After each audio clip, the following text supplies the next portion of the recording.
kita, yaitu Ibu Ratnaningsi Subandi atau yang sering kita sebut dengan panggilan Ibu Ali. Ya. Saya dihubungi oleh Pak Troy sekitar jam 6 lebih, lalu saya langsung ke Ketabangkali kemarin. Ketika tiba di sana, keluarga sudah dalam keadaan berduka, ya. Lalu kami tunggu sampai ada dari pihak yang mengatur, kita ke Adiyasa, di sana kita tunggu dan ada Bapak Erik Lasut dan keluarga juga datang tadi malam. Kita memberikan kekuatan, penghiburan kepada keluarga. Dan tentu juga saya lihat kemarin ada jemaat dari Anjasmoro, ya. Anjasmoro juga ada untuk sama-sama kita memberikan kekuatan dan penghiburan kepada keluarga yang berduka. Baik, saya sahabat ini membahas pelajaran sekolah sahabat, pelajaran yang ke-11, ditangkap dan diadili. Saya minta maaf kalau ada batuk-batuk karena agak sedikit tidak enak di tenggorokan ini. Kalau kita mempelajari kitab Markus itu hanya 16 pasal. Dan menurut Markan Priority, kitab sinoptik Injil itu kan Matius, Markus dan Lukas. Sinoptik itu artinya mirip, serupa. Ya, itu Matius, Markus dan Lukas. Yohanes tidak termasuk. Jadi ada Injil, Gospel itu Matius, Markus, Lukas, Yohanes. Kalau sinoptik Gospel itu Matius, Markus, Lukas. Dan dari antara keempat Injil ini, Injil yang pertama kali ditulis adalah kitab Injil Markus. Jangan salah ya, jangan pikir karena Matius yang pertama, kita pikir kitab apa yang pertama? Matius, bukan. Kitab Markus yang pertama. Yang menuliskan adalah seorang bernama John Markus. John Markus ini siapa? John Markus ini adalah keponakan dari Barnabas. Ya. John Markus ini juga belajar dari siapa? Petrus. Jadi kisah-kisah mengenai Yesus selama hidup di atas dunia ini itu dituliskan oleh John Markus atas dasar ceritanya Petrus. Siapa itu Petrus? Murid Yesus. Ada berapa pasal kitab Markus? Ada yang tahu? Berapa pasal? 16. 10 pasal yang pertama, Markus 1 sampai Markus 10, itu adalah era 3,5 tahun pelayanan Yesus. Jadi dituliskan oleh Yohanes Markus, Markus pasal 1 sampai 10 itu adalah rentang waktu 3,5 tahun. Saudara-saudara kalau baca Alkitab kan, Markus 1 lembar. Sepertinya episodenya 1 jam yang lalu, atau 2 jam kemudian, atau 3 jam kemudian. Saudara-saudara, itu 1 lembar ini saudara lewat gini, tek, itu bisa 1 tahun, bisa 2 tahun ceritanya. Ya, jadi jangan berpikir bahwa oh ini dalam waktu yang dekat. Enggak, itu dalam waktu yang rentang waktu cukup lama. Jadi Markus 1 sampai 10 itu 3,5 tahun kisah pelayanan Yesus. Markus 11 sampai 16 itu sangat apa? Kondens, padat. Itu hanya dalam waktu 1 minggu. Luar biasa ya. Jadi Markus 1 sampai 10 itu kisah Yesus selama 3,5 tahun. Markus 11 sampai 16 itu adalah kisah Yesus dalam waktu 1 minggu saja. Ya, dimulaikan dari Paskah sampai kepada kisah penyaliban dan kebangkitan. Ya. Lalu kita dapati juga sekarang kita masuk dalam pasal 14 sampai 16. Kitab Markus pasal 14 sampai 16 inilah yang disebut sebagai passion naratif atau narasi kesengsaraan. Pernah nonton film The Passion? The Passion of Christ, pernah? Nah, itu didasarkan oleh Markus 14 sampai 16. Di mana rentang waktunya itu hanya sekitar mulai dari hari Kamis sampai hari Minggu.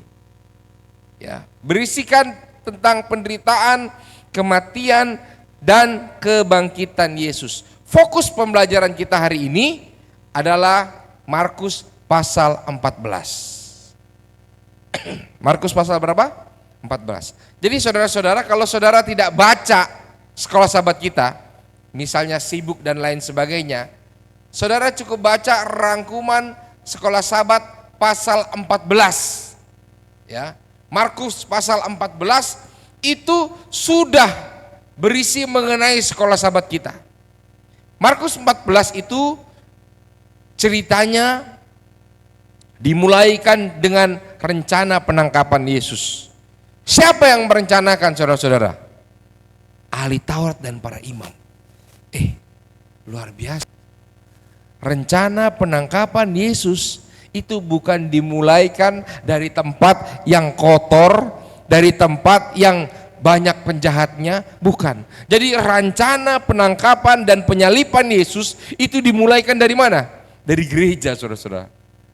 Ya, sinagog, para ahli Taurat, para imam.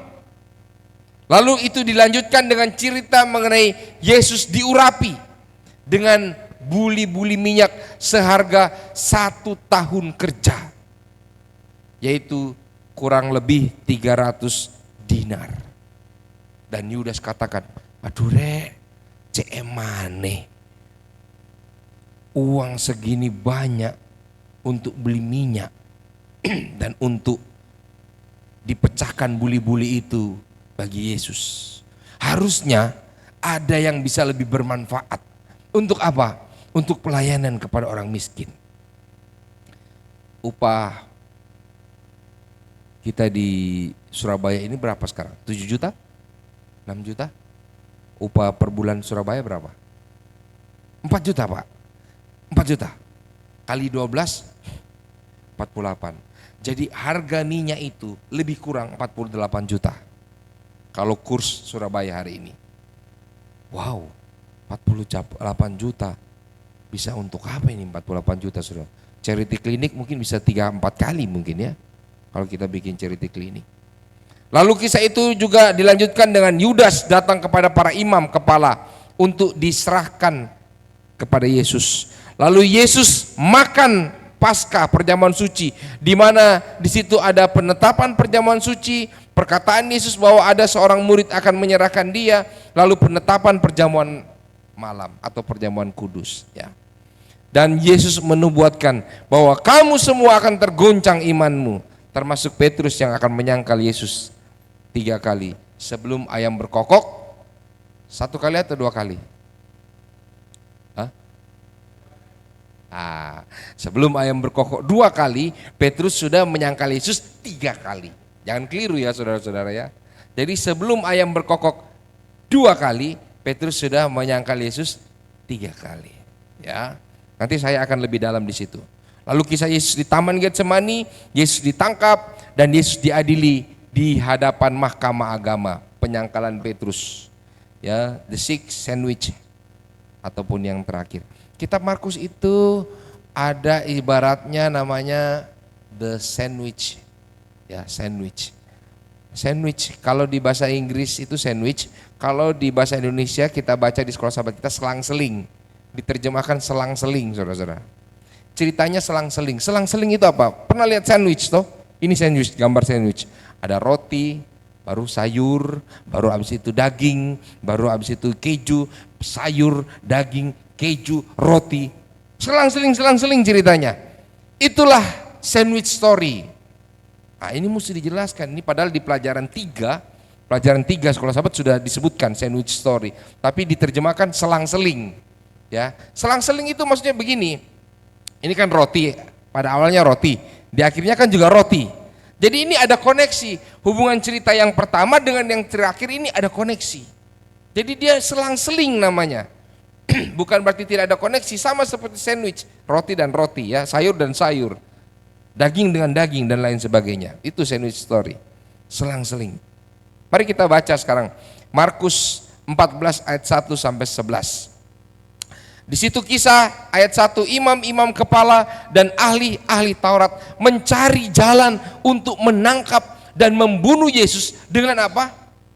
Dengan tipu muslihat. Ini sandwich story yang pertama. Jadi mereka berusaha menangkap dan membunuh Yesus. Nanti di akhir storynya Yesus tertangkap. Yesus akhirnya bisa disalibkan. Ini sandwich kan. Jadi berhubungan antara yang pertama dan yang terakhir. Sama. Ya, itu sandwich story saudara-saudara. Ya. Lalu kita mendapatkan kisah di dalam Markus 14 ayat 1 sampai 11. Itu adalah tindakan seorang wanita yang mengurapi Yesus dengan minyak yang berharga 300 dinar. 1 tahun kerja. Gak main-main saudara-saudara. Ya, saya selama pelayanan ini paling tinggi kalau ada pelayanan di jemaat, kita komitmen 1 bulan gaji. Sudah paling tinggi itu dalam kehidupan saya. Kita pernah berkomitmen untuk 1 bulan gaji. Tapi 1 tahun belum pernah, Tante Emilia. Ada di sini yang pernah komitmenkan untuk pekerjaan Tuhan 1 tahun gaji? Ada? Boleh tolong angkat tangan saudara-saudara? Nggak ada ya, karena saudara rendah hati semuanya. Nggak mau bilang-bilang. Ya. Tapi saya belum pernah, saya paling tinggi 1 bulan. Ini 1 tahun gaji saudara-saudara. Dan Yudas katakan, eman, uang sebanyak itu kok hanya untuk dicurahkan. Lebih baik kan untuk charity klinik, untuk bantu orang miskin dan lain sebagainya. Yesus katakan, orang miskin akan selalu ada padamu, tapi perbuatan wanita ini akan selalu dikenang. Tetapi rupanya saudara-saudara, kisah ini bukan hanya mengenai tindakan wanita ini, tapi kita juga mengenang tindakan daripada siapa? Yudas yang sudah apa? Menjual Yesus dengan harga 30 keping perak. Ya. Perbuatan yang baik versus kesempatan yang baik. Ini Yesus katakan, ayat 6. Biarlah dia lakukan itu, karena dia sedang melakukan perbuatan yang baik. Berbeda dengan Yudas. Yudas katakan begini, ya, ketika Yudas membawa Yesus, ya, dia membawa kepada para imam dan ahli Taurat. Oke, kita make a deal. Aku akan bawa Yesus kepadamu dan nanti kamu tangkap ya. Ayat 11 katakan, mereka sangat gembira waktu mendengarnya dan mereka berjanji kepada Yudas akan berikan uang kepadanya. Kemudian Yudas mencari kesempatan yang baik untuk menyerahkan Yesus. Ini dilema ya saudara-saudara. Si wanita memberikan perbuatan yang baik dengan memberikan uangnya dalam bentuk minyak 1 tahun kerja untuk Yesus. Tetapi Yudas yang adalah murid Yesus mencari kesempatan yang baik dalam tanda petik untuk menjual siapa? Yesus. Saudara, ini titik intinya ada di mana ini kira-kira saudara-saudara? Pelajaran ini mau ajarkan apa ke kita saudara-saudara? Ini intinya adalah mengenai duit saudara-saudara. Hepeng, fulus, peseh. Peseh ini bahasa apa, ada yang tahu? Madura. Cien. Nah itu tulisannya cien saudara. Kalau enggak tahu cien itu tulisan cien. Apa itu cien? Uang saudara. Saudara, bagimu uang itu adalah berkat dari Tuhan. Atau dengan uang itu Anda menjual Tuhanmu. Wanita itu tahu bahwa segala sesuatu adalah milik Tuhan. Sehingga 1 tahun gaji pun bagi dia tidak ada masalah. Nih. Tapi orang-orang yang menyatakan diri pengikut Tuhan, menyatakan diri adalah orang yang suci, benar, dia katakan eman harusnya untuk pekerjaan Tuhan, untuk pelayanan. Tapi hatinya rupanya jauh dari mana? Dari Tuhan. Hatinya hanya pikir-pikir apa saudara-saudara? Uang, uang, dan uang. Ya. Ini saya mau katakan saudara-saudara, bukan hanya pendeta. Kadang-kadang kan saudara memiliki neraca beban yang tak seimbang. Kalau kepada pendeta saudara katakan, kalau pendeta itu pelayanan lah, jangan pikir-pikir uang lah kalau pendeta. Jadi saudara boleh pikir-pikir uang. Terus kami nggak boleh pendeta-pendeta. Saudara boleh pikir uang, kita nggak boleh. Saudara, mau apapun pelayanan saudara, apapun profesimu, mau pendeta, mau dokter, mau pegawai, pebisnis, pertanyaannya adalah mana yang lebih penting, uangmu atau Tuhanmu? Apakah engkau menyerahkan hartamu kepada Tuhan karena engkau percaya Tuhanlah pemilik segala sesuatunya, atau sebaliknya engkau jual Tuhanmu untuk mendapatkan apa? Uang. Mari izinkan saya lebih detail lagi, lebih dalam lagi. Apakah engkau mau menjual hari Sabatmu hanya karena pekerjaanmu? Apakah engkau mau menjual imanmu hanya karena pertemananmu? Apakah engkau mau menjual, sudah dibilang jangan makan A, B, C, D, saudara makan karena pertemanan. Sudah dibilang kalau mau cari pasangan usahakan yang seiman, tapi saudara tinggalkan gereja ini, tinggalkan imannya karena pasangan saudara. Saudara, hati-hati, hati-hati. Perjamuan malam terakhir. Ya, imam-imam kepala, perjamuan malam terakhir, Markus 14 ayat 12 sampai 31. Yesus kembali melakukan nubuatan. Yesus katakan, di mana kita mau merayakan atau mau makan Paskah roti tak beragi ini? Yesus katakan, engkau akan ketemu dengan orang, katakan di situ bahwa guruku butuh tempat, nanti akan ada disiapkan tempat. Datanglah murid ketemu orang, guruku butuh tempat. Oke, silakan di upper room, ruangan atas. Digenapi ya saudara-saudara. Lalu mereka mengadakan perjamuan di situ. Yesus mengatakan akan ada yang menyerahkan aku. Dan yang menarik kalau baca tulisan Roh Nubuat, waktu Yesus mengatakan akan ada yang menyerahkan aku, itu rotinya lagi dibagi tepat ke tangannya Yudas, saudara-saudara. Hebat ini Tuhan Yesus ya. Hebat saudara-saudara. Ya. Disitulah juga ditetapkan perjamuan suci saudara-saudara, yang kita lakukan sampai hari ini. Markus 14 ayat 22 sampai 25 katakan, inilah darahku, darah perjanjian yang ditumpahkan bagi banyak orang. Ini sesuai dengan Keluaran 24 ayat 8, di mana Musa mengambil darah korban itu dan menyiramkan kepada bangsa-bangsa setelah mengatakan, inilah darah perjanjian yang diadakan Tuhan dengan kamu berdasarkan segala firman. Ya saudara-saudara, sampai hari ini kita lakukan itu perjamuan suci, bukan? Saudara, boleh nggak bikin perjamuan suci hari Jumat malam? Boleh nggak? Boleh. Boleh nggak bikin hari Minggu pagi? Ada yang gini-gini juga. Boleh saudara-saudara, kami Fakultas Filsafat bikin Minggu pagi dulu. Nggak apa-apa. Perjamuan itu kapan saja boleh. Boleh nggak saudara-saudara rotinya jadi roti Bonami? Ya itu nggak boleh saudara-saudara. Kalau waktunya kapan saja saudara mau bikin perjamuan boleh. Ini kan perjamuan dibikin malam ini. Malam dibikin. Tapi kita bikin Sabtu siang. Selapur itu saya selapur lama saudara-saudara, jadi guru. Itu 6 bulan sekali. Malam, Jumat malam kita buatnya. Saya waktu di Fakultas Filsafat itu Minggu pagi kami bikin. Khusus Fakultas Teologi. Tapi rotinya jangan roti Bonami. Gak boleh sebutnya, ini masuk dia ya. Maksudnya jangan roti yang beragi. Rotinya harus roti yang tidak beragi. Anggurnya jangan yang anggur fermentasi. Jus anggur. Karena itu melambangkan tubuh dan darah Kristus. Di mana Tuhan sudah menginstitusikan, melembagakan. Dan dia katakan, lakukan ini sampai kapan saudara-saudara? Kedatangan Tuhan yang kedua kali. Nyonya White katakan, kita akan melakukan perjamuan yang terakhir bersama dengan umat tebusan semuanya. Wih, saudara-saudara. Dan kita akan melihat dari ujung sana sampai ujung sana. Kita akan lihat semua. Wih, betapa besarnya meja itu kalau ada meja, saudara-saudara ya. Betapa luar biasanya. Kita akan masuk ke dalam kerajaan surga. Setelah perjamuan itu, tibalah sekarang saudara-saudara, Yesus pergi ke taman Getsemani.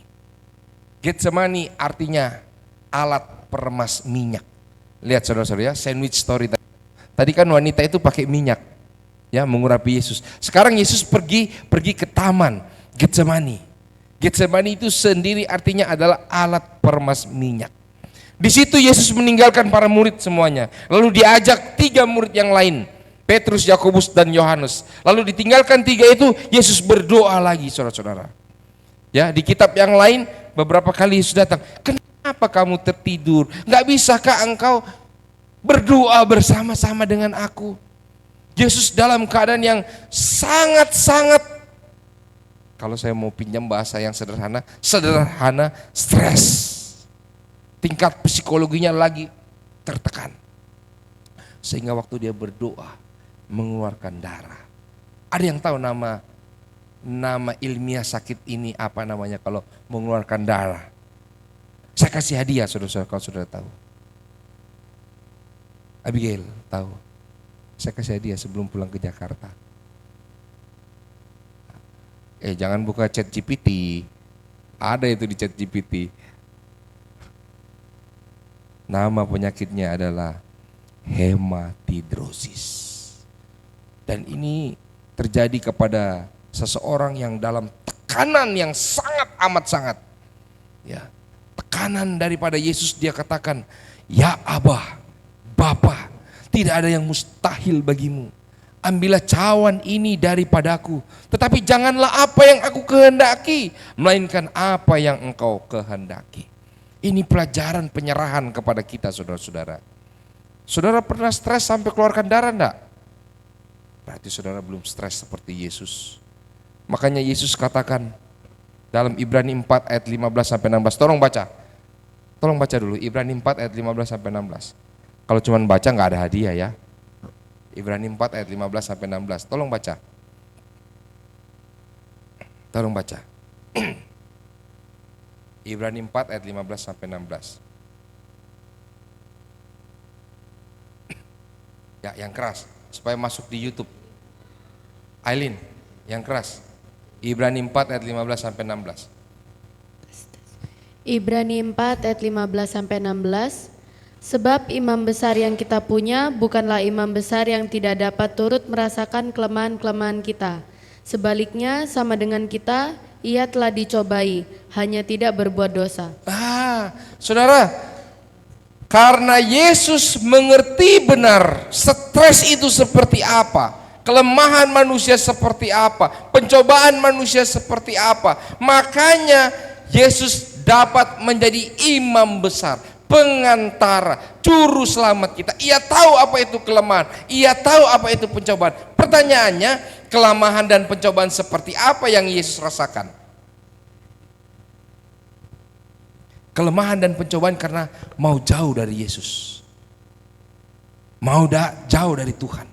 Masih ingat waktu Yesus disalib, dia katakan apa? Perkataan Yesus disalib, ada yang sudah selesai. Lalu apa lagi? Ada yang tahu? Ada tahu, saudara-saudara? Jangan malu-malu, Pak Neil.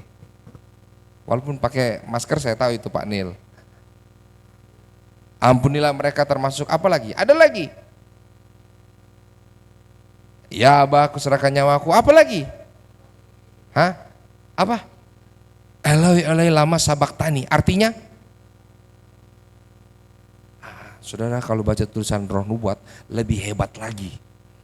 Ketika penyaliban itu terjadi, Allah Bapa itu lagi lihat Yesus dan seluruh bala tentara malaikat surga lagi lihat Yesus disalib.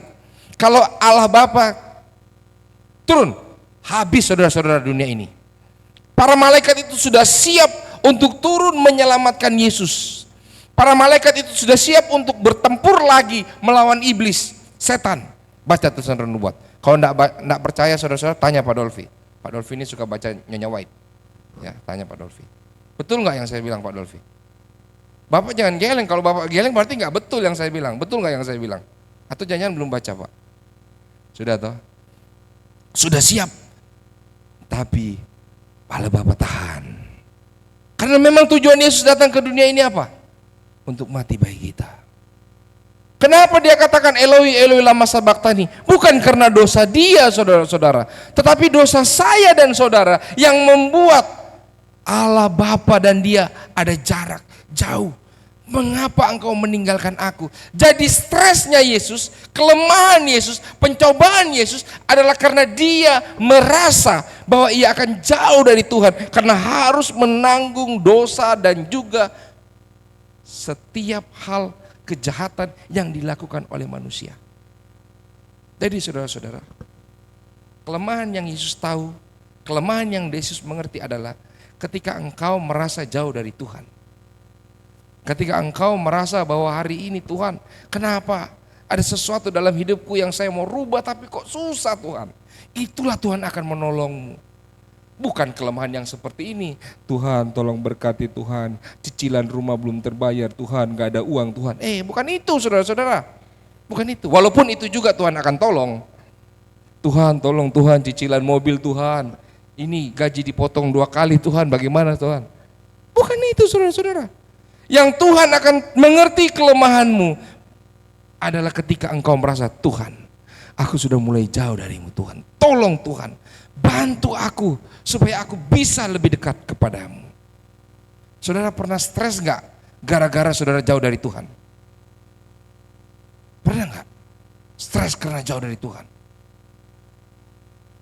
Pernah gak saudara-saudara? Atau saudara stres karena cicilan, stres karena anak yang nakal, stres karena A, B, C, D, E. Saudara pernah stres gak kalau anak-anak gak ke gereja? Stres yang amat sangat stres karena anak-anak gak ke gereja. Saudara harus stres loh kalau anak-anak gak ke gereja. Bener.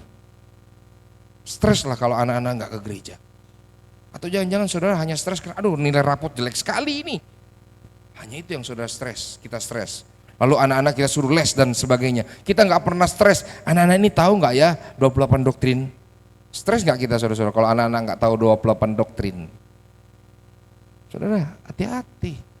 Karena yang Yesus tahu kelemahan-kelemahan yang model seperti apa. Kelemahan-kelemahan ketika engkau merasa jauh dari Tuhan. Kelemahan-kelemahan ketika engkau merasa seolah-olah Tuhan jauh darimu. Dan engkau bertelut, engkau berdoa, Tuhan dengar. Itu kelemahan-kelemahan seperti itu. Karena Yesus pernah mengalami itu saudara-saudara. Ya. Saudaraku yang kasih dalam Tuhan. Kita harus stres kalau saudara jauh dari Tuhan. Stres kalau anak-anak itu tidak dekat dengan Tuhan. Stres. Saudara harus stres dengan pelayanan kalau itu tidak bagus saudara. Stres. Saya mau cerita sedikit bukan menjadi kesombongan. Ketika saya mau mengambil jurusan kependetaan Pak Erik, ini salah satu yang menyebabkan saya mengambil jurusan kependetaan. Setiap kali saya jalan bersama teman atau sama papa atau sama keluarga, saya melihat orang-orang di sekitar saya bilang begini, Tuhan, gimana ya saya cara menyampaikan firman Tuhan kepada mereka. Saya melihat tukang becak, saudara, tukang becak. Dalam hati saya gini, Tuhan, gimana saya mau menyampaikan pekabaran firman Tuhan kepada mereka? Terbeban. Itulah sebabnya saya putuskan Tante Emilia untuk jadi pendeta. Tapi sampai hari ini pun saya tidak punya cara yang jitu bagaimana mendekati orang. Bagaimana menyampaikan kebenaran firman. Tidak pernah. Tidak punya saya cara yang jitu itu tidak ada. Yang bisa saya lakukan sampai hari ini adalah sekedar berteman, berbicara, menunjukkan apa yang saya mengerti. That's it. Dan saya bergumul sampai hari ini. Tuhan, bagaimana saya bisa menyampaikan pekabaran firman Tuhan. Semoga pergumulan saya ini juga ada pada kita. Tinggal 2 slide lagi saudara-saudara. Akhirnya pendek cerita. Di taman itu Yudas katakan kepada para imam, hei, orang yang akan kucium itulah dia, tangkap dia dan bawalah dia dengan selamat. Yudas mencium dia dan orang menangkap Yesus. Waktu Yesus mau ditangkap, Petrus mengambil pedangnya, potong telinga Malkus. Ya, Malkus potong telinganya. Tapi Tuhan Yesus baik, dia ambil telinga itu, dia pasang lagi, nempel lagi saudara-saudara. Dan Yesus katakan, apakah aku penyamun, pencuri? Kenapa tidak menangkap saya waktu mengajar di bait Allah? Tetapi Yesus katakan, kalaupun saya harus ditangkap di bait Allah ini, biarlah, karena harus digenapi apa yang firman Tuhan Alkitab tuliskan. Saya tertarik saudara-saudara ketika belajar pelajaran sekolah Sabat ini. Para pengikut Yesus bukan tidak tahu bahwa Yesus akan ditangkap dan dianiaya. He knows. Dan kita juga tahu bahwa demikianlah guru agung kita itu dianiaya. Demikian juga para pengikutnya. Coba saudara-saudara kita baca Yohanes 15 ayat 18 sampai 20. Tolong dibuka ayatnya. Yohanes 15 ayat 18 sampai 20. Kali ini Cica yang bacakan. Yohanes 15 ayat 18 sampai 20.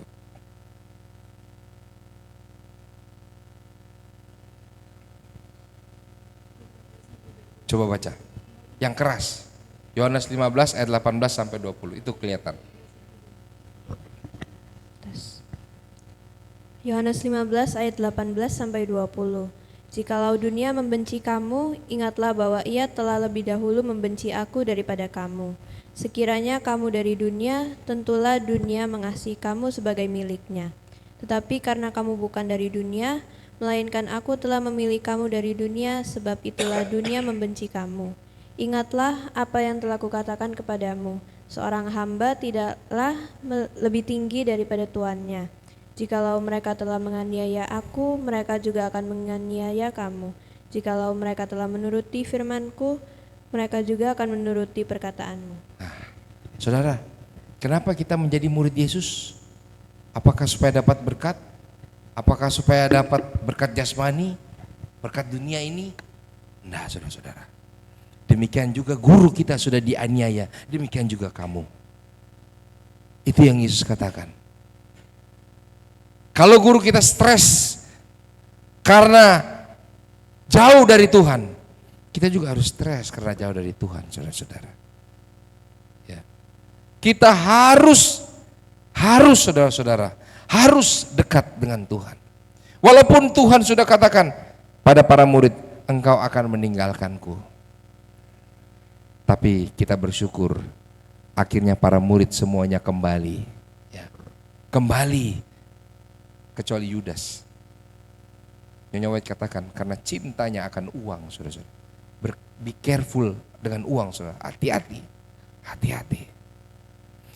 Ayat 50, semua murid itu meninggalkan dia dan melarikan diri. Aduh, saudara kalau baca sekolah Sabat ini, saya ingat ada satu saya punya kenalan, dia sering bilang ini, tuh cemane nyoya, cemane.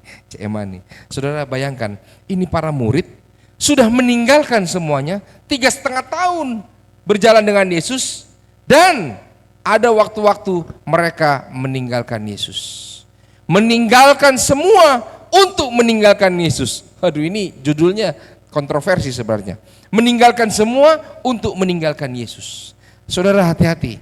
Jangan-jangan saudara dan saya sudah menerima kebenaran ini, sudah meninggalkan semuanya, enggak taunya kita meninggalkan Yesus.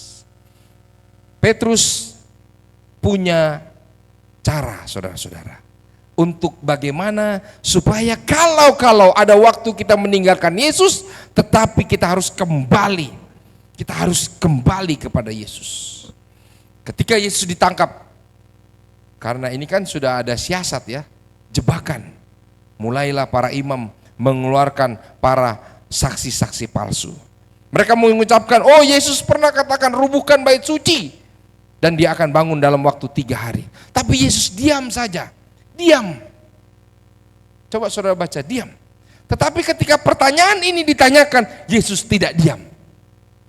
Ditanyakan kepada Yesus, apakah engkau Mesias? Yesus jawab, akulah dia. Dan kamu akan melihat Anak Manusia duduk di sebelah kanan yang Maha Kuasa dan datang di tengah-tengah awan di langit. Pertanyaan yang sama kepada kita ditanyakan hari ini. Apakah engkau murid Yesus? Apakah engkau akan diam ketika dunia bertanya, apakah engkau murid Yesus. Kesaksian-kesaksian palsu dibuat. Yesus A, B, C, D, E. Yesus diam. Tapi waktu Yesus ditanya, apakah engkau Mesias? Dia bilang, yes, I am. Dan aku akan datang kembali. Ketika murid-muridnya ditanya, salah satunya adalah Petrus, ditanya. Ya, Petrus ditanya, apakah engkau murid Yesus? Ia menyangkal dan berkata, bukan. Ini ayat 68. Hamba perempuan imam besar itu tanya lagi di depan banyak orang kali ini, apakah engkau murid Yesus? Kamu sering dengan Yesus? Petrus bilang, enggak. Dan yang terakhir, apakah engkau murid Yesus? Mulailah Petrus mengutuk dan bersumpah, aku tidak kenal orang yang kamu sebut-sebut ini. Saudara bayangkan ya, di dalam pengadilan itu Yesus sedang menerima hujatan-hujatan, hinaan-hinaan, tuduhan-tuduhan palsu. Di luar sana murid Petrus sedang membuat argumen-argumen palsu. Kamu murid Yesus? Dia sangkal. Kamu murid Yesus? Dia sangkal di depan banyak orang, naik grafiknya. Kamu murid Yesus? Dia sangkal, mengutuk dan bersumpah. Luar biasa. Bagaimana dengan saya dan saudara hari ini, saudara-saudara? Apakah engkau murid Yesus? Oh, kalau di gereja iya dong. Di gereja saudara-saudara orang lihat banyak, pakai dasi, pakai jas, semua keren. Iya dong, duduk manis saudara-saudara. Tapi ketika bekerja, apakah engkau murid Yesus? Itu kan di gereja. Kalau di luar lain ceritanya pendeta. Saudara-saudara, engkau harus menjadi murid Yesus 24/7 setiap hari, setiap saat. Jangan menyangkal dia. Sedikit kita menyangkal, itu akan naik saudara-saudara. Menyangkal di depan banyak orang. Di kemudian hari kelak, saudara bukan hanya menyangkal, tapi kita akan mengutuk dan bersumpah bahwa kita tidak pernah mengenal Yesus. Padahal kita sudah meninggalkan semuanya, terima Yesus dalam baptisan, tapi kita akhirnya meninggalkan Yesus. Obatnya yang terakhir. Obatnya supaya jangan meninggalkan Yesus. Ayat 72. Dan pada saat itulah berkokoklah ayam untuk kedua kalinya. Ya, jadi setelah 3 kali menyangkal, baru ayam berkokok 2 kali. Maka ingatlah Petrus bahwa Yesus telah berkata kepadanya, sebelum ayam berkokok 2 kali, engkau telah menyangkal aku 3 kali. Lalu menangislah ia terseduh-seduh. Bahasa Yunani dari menangis adalah eklein.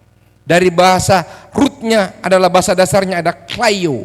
Artinya menangis berkesinambungan, menangis terus menerus. Why? Karena mengingat firman Tuhan. Hanya satu obat supaya kita tetap bertobat saudara-saudara. Karena ada kemungkinan saudara dan saya untuk meninggalkan Yesus. Ada. Ya, ada. Mungkin saudara tidak murtad dari Advent, tapi ada waktu-waktunya saudara-saudara kita meninggalkan iman kita. Bagaimana pendeta supaya kita boleh kembali? Ingat firman Tuhan. Menangis berkesinambungan. Menangis terus menerus. Kenapa?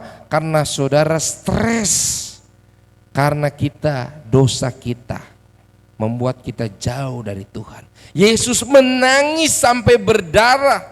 Tangisannya adalah apa? Karena ia akan dalam waktu seketika menanggung dosa umat manusia, membuat ia jauh dari Bapaknya. Ia bilang, Tuhan kalau boleh cawan ini jauhkan dariku, tapi bukanlah kehendakku. Itulah kelemahan yang Yesus rasakan.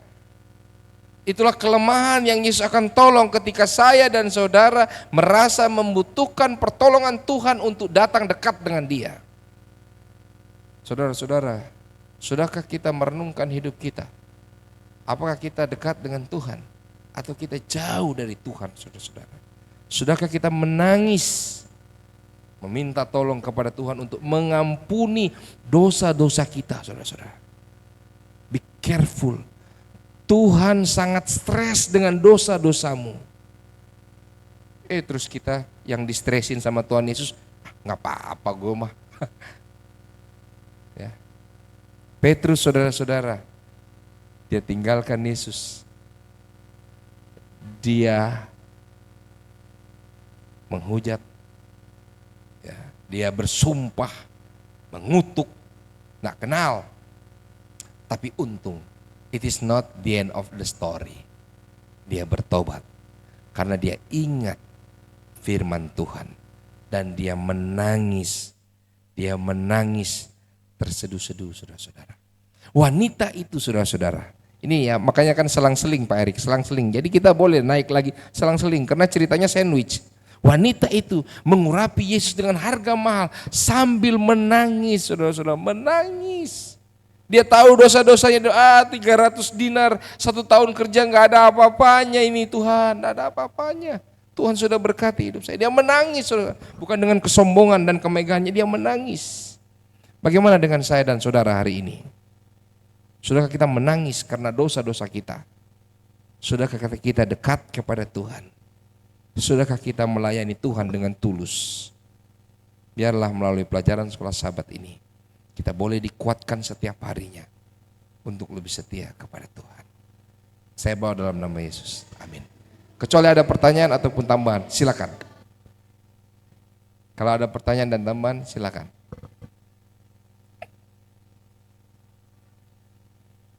Ada pertanyaan dan tambahan?